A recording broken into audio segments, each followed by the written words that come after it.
Alright, so let's continue to the next topic of chapter 4, which is protein synthesis. So as the name suggests, we want to produce protein. But from what? So, ada dua proses dalam topik ni yang kita perlu fokus lah, yang perlu ditekankan. So, ada dua proses iaitu transcription dan juga translation. Dalam first step protein synthesis adalah transcription dan second stepnya translation. So, macam mana kita mau dapatkan end product kita iaitu protein? So, first things first, kita perlu ada DNA, gene yang kita copy lah untuk hasilkan mRNA, which is messenger RNA. Lepas tu, dia akan melalui modification yang kita akan masuk nanti, dan mRNA yang telah modified akan melalui translation untuk menghasilkan protein. So, kita tengok dulu proses pertama iaitu transcription. Ini lukisan aku lah. Lukisan saya punya apalah DNA dengan segala C, T, A, G, C. So, dalam transcription, kita mau hasilkan apa? mRNA daripada DNA. So, apa first step kita? First step adalah initiation, di mana transcription berlaku. Of course lah. Kita kena ingat transcription tu apa?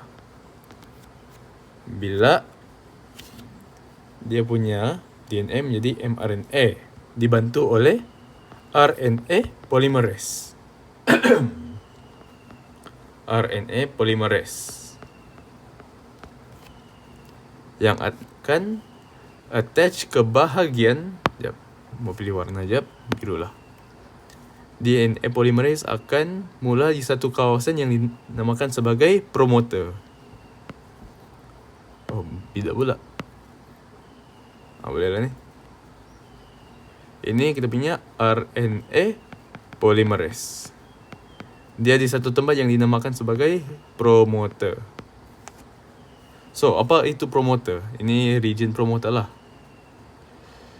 Dari sini sampai habis. Nak lurus. Sampai sini. So, promoter ini akan basically menentukan the start of our transcription dan arah mana transcription kita tu. So, mari kita letak promoter. Promoter akan menentukan start, direction, dan strand apa yang akan melalui transcription. Alright, function promoter. So, initiation dah selesai. Kita dah tahu di mana kita mau melakukan transcription, dah tahu arah mana, dah tahu strand mana satu. So, aku pilih yang bawah ni lah. Yang area bawah ni untuk transcribe. So, RNA polymerase ni akan melalui second step iaitu elongation, di mana RNA polymerase ini akan lalu sepanjang ni untuk melakukan transcription. So, kita kena ingat, kalau transcription dia mesti dari 3' ke 5'. Alright. Kita kena tanda tu, transcription 3' to 5'. Sebab kita kena ingat, kalau DNA synthesis dari 5' ke 3'. So, kita kena just lawan dia. So, kalau transcription 3' ke 5'. So, sekarang elongation. So, RNA polymerase ni akan menggerak sepanjang ini DNA template ataupun strand kita lah.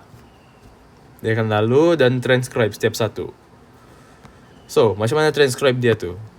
Nanti dia akan ambil yang bawah ni dan dia akan transcribe. So, ini mRNA strand kita yang biru ni. So, dia akan transcribe C menjadi G, T menjadi A. Tapi A pula akan menjadi U sebab mRNA tiada thymine. So, sambung lagi, G menjadi C, C menjadi G. So, kita punya mRNA strand ini akan terhasil sepanjang DNA pula, RNA polymerase ni bergerak.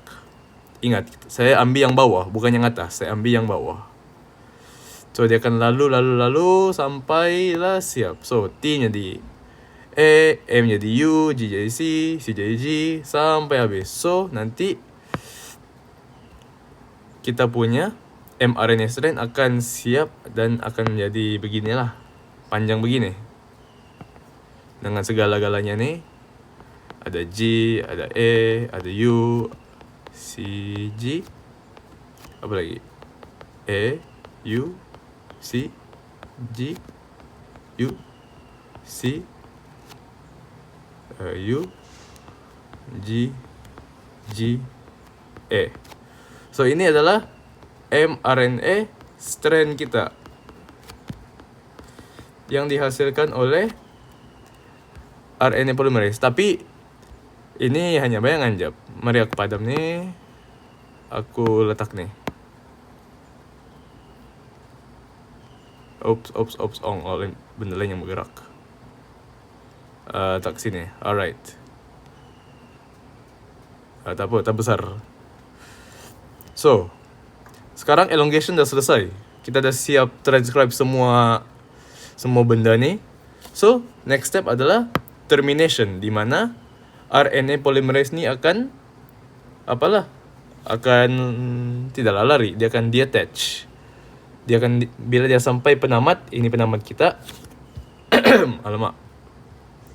Bila dia sampai penamat, dia akan berhenti transcription dan keluar dari DNA ini. Lepas itu, kita punya mRNA akan dirilis. So, mari kita letak kata kunci itu. Termination adalah bila kenapa biru hitam? Termination bila DNA polymerase RNA polymerase reaches stop sequence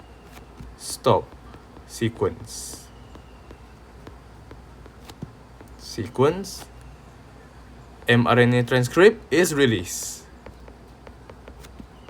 So, soalan tanya apa berlaku dalam stage ini, bolehlah pakai kata kunci ni, is released. Elongation pula aku lupa salin tadi. Dia mesti 3 to 5 prime. Lepas tu dia akan RNA polymerase akan melakukan transcription sepanjang DNA template. Transcribe the DNA template. So, ini saja untuk transcription lah. Kita kena ingat. First, dia initiate, dia landing, RNA polymerase datang.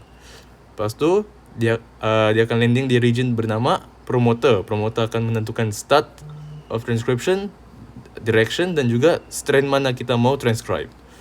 Lepas tu, elongation. RNA polymerase akan bergerak sepanjang strand ni dan melakukan transcription. So, C menjadi G, T menjadi A, M menjadi U.